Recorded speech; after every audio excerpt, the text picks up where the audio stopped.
the stock market continues to crash. And no other president's going to do this, what I'm doing.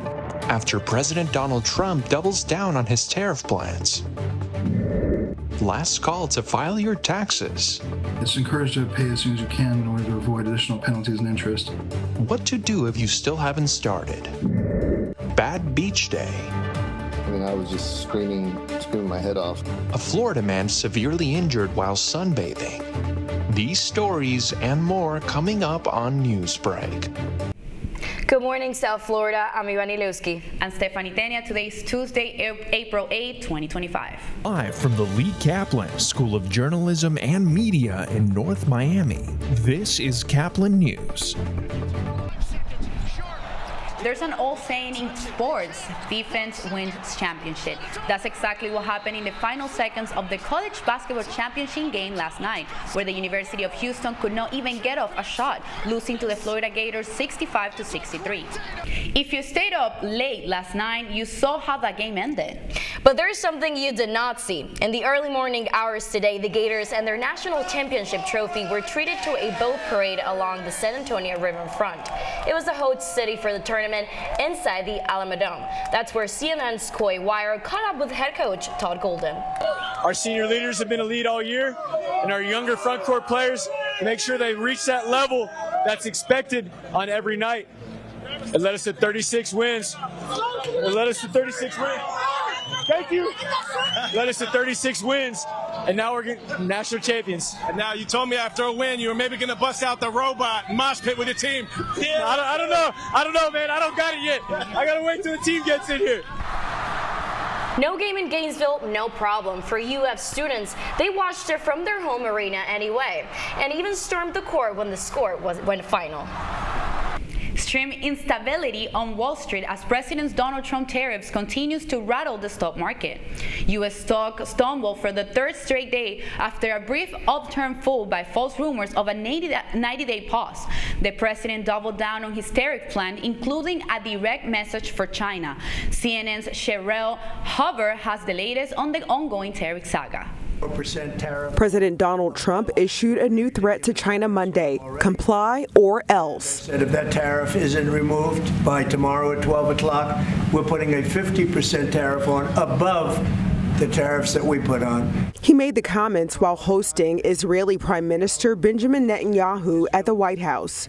Trump threatening to add new 50% tariffs on China if Beijing doesn't remove its own retaliatory tariffs by Tuesday.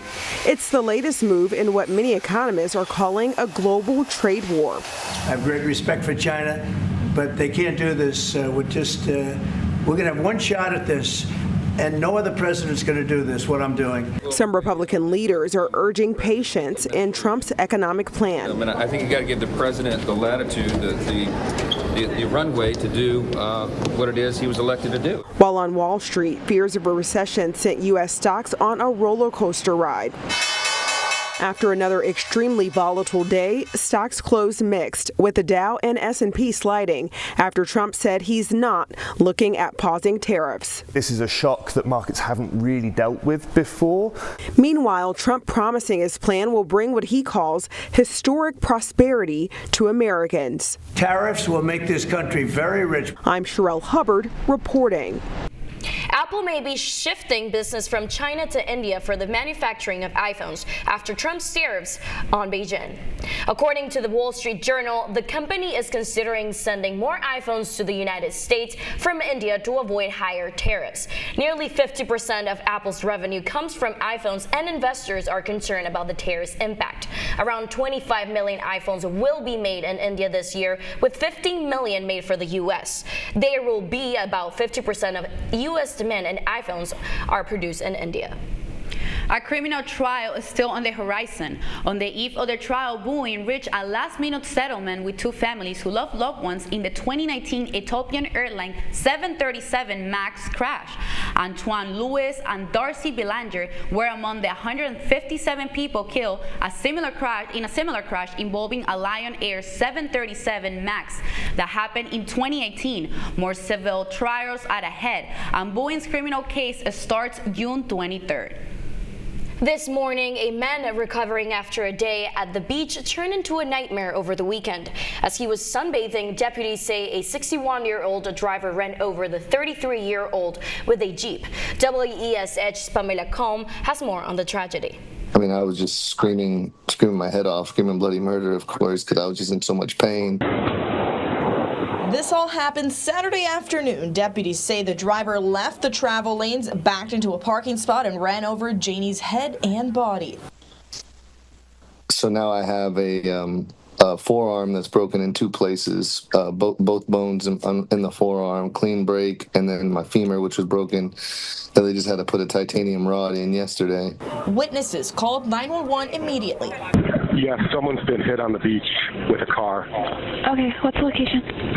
The lifeguard's here. Okay. The guy's alive. He's moaning very badly. EMTs arrived, reset his leg, and loaded him onto the ambulance, but Janie's aunt tells us the ride was anything but smooth. That EMS vehicle was stuck multiple times in the sand in getting to my nephew. Moreover, once they got him in that EMS vehicle, the splint stabilizing unit was broken.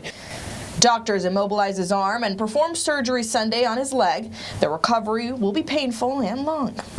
What I've heard is 3 or 4 months of recovery time.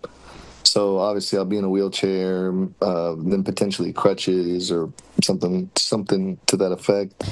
But he's choosing to focus on the positives. I'm just thankful to be alive and to be able to walk again at some point. Pamela Combe, WESH 2 News. If you've been putting off filing your taxes, now it's the time to get started. With just about a week left before the deadline, experts are urging last-minute filers to act fast to avoid penalties. Caplin News reporter Gabriela Flores has the details. Time is running out to file 2024 taxes on time. You have until 11:59 p.m. in your time zone on April 15 to send your federal taxes to the IRS. But experts say the sooner you start, the better, because it can take a lot of time to complete. I've seen some people take up to 30 hours just because the understanding of the tax law is confusing. Travis Belton is a tax accountant. He says you can file for an extension, but worms there may be fees. There is a penalty for underpayments if you have an over an amount of $1,000 or more. It's called an underpayment penalty. If you owe more taxes than you can afford, you can apply for a payment plan through the IRS website. But the IRS recommend you pay as much as possible before doing that. Installment agreements are usually supposed to be up to 18 months and can be spread out over time. According to the IRS, the penalty to file late is 5% per month on the unpaid balance. But if you work with the IRS and pay at least some of what is owed, you can minimize the late payment penalties. Be warned, the interest rate is 7% per year. It's encouraged to pay as soon as you can in order to avoid additional penalties and interest or consequences. Filing your taxes will take longer for anyone who's had a life-changing event in 2024, like getting married or having a child. This is Gabriela Flores for Caplin News. The Miami Heat are looking to end their regular season with wins. That's still ahead, and so is the story. Something different. It's not like a ride or the fair food or anything like that. Pigs go off to the races at the Miami-Dade Youth Fair. Newsbreak will be back in 2 minutes.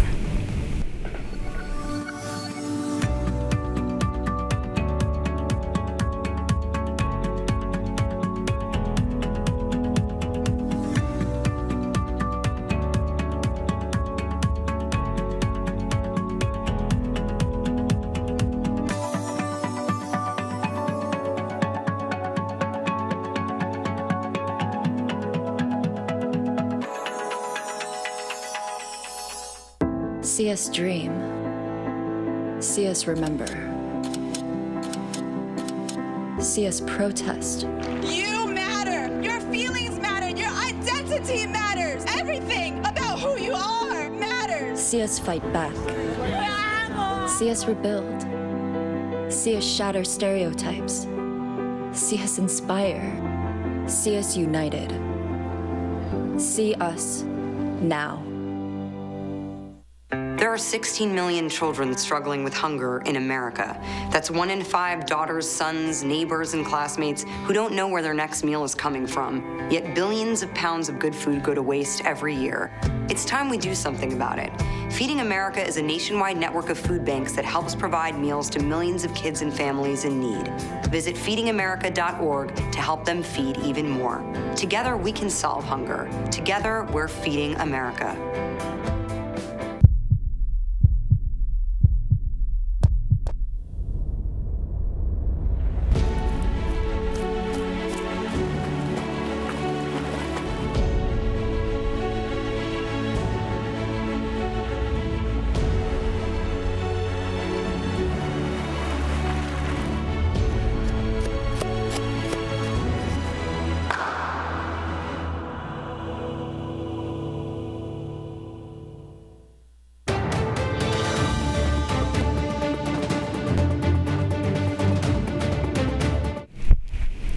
Pork pursuit. The county fair puts the swiftest swine on the starting line. Their first sweets have names like Notorious P.I.G. and know the race track better than you think. Caplin's Julian Camejo has more on how the pigs are trained to win over fair crowds. Fair crowds have been going hog wild for pig racing since 1976. But what goes on behind the scenes? How does one get a pig ready for the racetrack? At the 2025 Miami-Dade County Fair, which included Sunday, pig racing fans filled the stands to watch the fair staple. It's unique. It's something different. It's not like a ride or the fair food or anything like that. It's a unique form of entertainment. The athletes were busy preparing for their next big race. So I spoke to their trainers who gave us the inside scoop. So we kind of get some that match up in size, and then we'll have them where they're okay with living with each other. Nobody's fighting or arguing or anything like that. Once they all get to know each other, trainers build a track and teach them to race to the checkered flag using treats. Pigs are big-time food-motivated animals. Once you show them where the cookies are going in the starting gate or at the end of the track, they know where they're at, and they train themselves to race. While training might stay the same, once the gates open, anything can happen. So after 10 years, when one of them really takes off, I still get excited like a little kid myself, yeah. You can catch pig races at fairs across the country. Reporting from Doral, I'm Julian Camejo for Caplin News.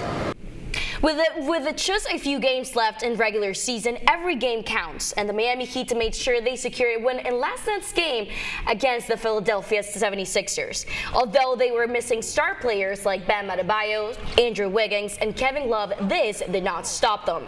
Tyler Hero added 20 points despite a few shaky moments, but it was the Heat's bench that made a major impact, outscoring the Sixers reserves 46-17. The Heat pulled away late in the fourth quarter with a 14-4 run, putting the game out for reach. Final score was Philadelphia 105, Heat 117. The Heat will play in an away game tomorrow night against the Chicago Bulls. Here comes Mitchell for Robinson. You're watching Newsbreak, and we're coming right back. Last week, Brandon met a girl on a dating app. One day after work, he finally found the courage to ask her out. No answer. He started to panic. Was he being too pushy? Maybe it was too... Hey, sorry I didn't respond. I was driving. I would love to go on a date. How does tonight sound? Brandon tried to play it cool, but inside he knew. A girl so smart, so responsible. She must be a keeper.